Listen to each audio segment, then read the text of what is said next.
সাত সকালে নিউ টাউনে ভয়াবহ দুর্ঘটনা, নিয়ন্ত্রণ হারিয়ে গার্ডওয়ালে ধাক্কা যাত্রী বোঝাই বাসের। দুর্ঘটনায় গুরুতর আহত হয়েছেন অন্তত ৩ জন। আহতরা বিধাননগর মহকুমা হাসপাতালে চিকিৎসাধীন। নিউ টাউন থেকে সাপুরজির দিকে যাচ্ছিল এই বাসটি। কোল ইন্ডিয়া ভবনের সামনে নিয়ন্ত্রণ হারিয়ে গার্ডওয়ালে ধাক্কা মারে বাসটি। দুর্ঘটনার সময় বাসে অন্তত ২০ থেকে ৩০ জন যাত্রী ছিলেন।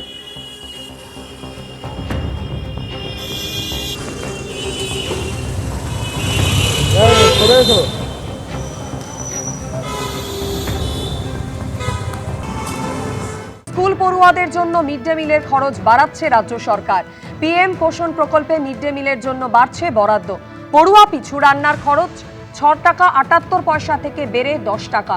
প্রাক প্রাথমিক এবং প্রাথমিক মিলিয়ে ৫১.৬১ লক্ষ পড়ুয়ার জন্য বরাদ্দ বৃদ্ধি করার ঘোষণা করা হয়েছে।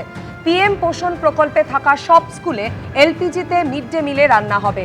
মোট ৬৩৯ কোটি টাকার অনুমোদন দেওয়া হয়েছে, পোস্টে জানিয়েছেন মুখ্যমন্ত্রী।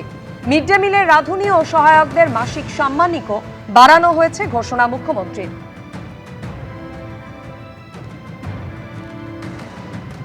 পয়লা আগস্ট থেকে প্রাথমিক স্তরে ৬ টাকা ৭৮-এর বদলে ১০ টাকা মিড ডে মিল হচ্ছে এবং পয়লা আগস্ট থেকেই কলকাতা সহ বড় একটি অংশে ইসকন মিড ডে মিল বিতরণের দায়িত্ব নিচ্ছে। তারা কিছু ভর্তুকিও দিচ্ছে ও হাই কোয়ালিটির খাবার দেবে। স্কুল পড়ুয়াদের জন্য মিড ডে মিলের খরচ বাড়াচ্ছে রাজ্য সরকার। পিএম পোষণ প্রকল্পে মিড ডে মিলের জন্য বাড়ছে বরাদ্দ। পড়ুয়া পিছু রান্নার খরচ ৬ টাকা ৭৮ পয়সা থেকে বেড়ে ১০ টাকা করা হচ্ছে। প্রাথমিক এবং প্রাথমিক মিলিয়ে ৫১.৬১ লক্ষ পড়ুয়ার জন্য বরাদ্দ বৃদ্ধি করার ঘোষণা। পিএম পোষণ প্রকল্পে থাকা সব স্কুলে এলপিজিতে মিড ডে মিলে রান্না হবে, ঘোষণা করেছেন মুখ্যমন্ত্রী শুভেন্দু অধিকারী। শিক্ষা পণ্য হবে না, আশ্বাস মুখ্যমন্ত্রী। রাজ্যের শিক্ষা ব্যবস্থার উন্নতিতে কেন্দ্রীয় শিক্ষানীতির পথে চলতে রূপরেখা নির্ধারণে বৈঠক হয়। সমস্ত স্তরের শিক্ষা ব্যবস্থা নিয়ে আলোচনা হয়েছে। পড়ুয়াদের মিড ডে মিলের খাবার গুরুত্ব সহকারে দেখতে হবে। আগের সরকারের ভুল নীতির জন্য কেন্দ্রের সাহায্য মেলেনি। শিক্ষা পণ্য হবে না। ন্যাশনাল এডুকেশন পলিসির অন্তর্গত এই শিক্ষাকে আমরা উন্মোচনের শিক্ষায় নিয়ে যাব। আমরা ভারত সরকারের বিগত ৩ বছরের সরকারি নীতি না মানার ফলে তারা বিগত সরকার অর্থ নেয়নি। ভারত সরকার দিতে চাইলেও দিতে পারেনি। আগামী ১ সপ্তাহের মধ্যে এই অর্থবর্ষে গ্র্যান্টও আমরা পাব। সবগুলো কম্পোনেন্ট নিয়ে, সবগুলো ইস্যু নিয়ে আলোচনা হয়েছে।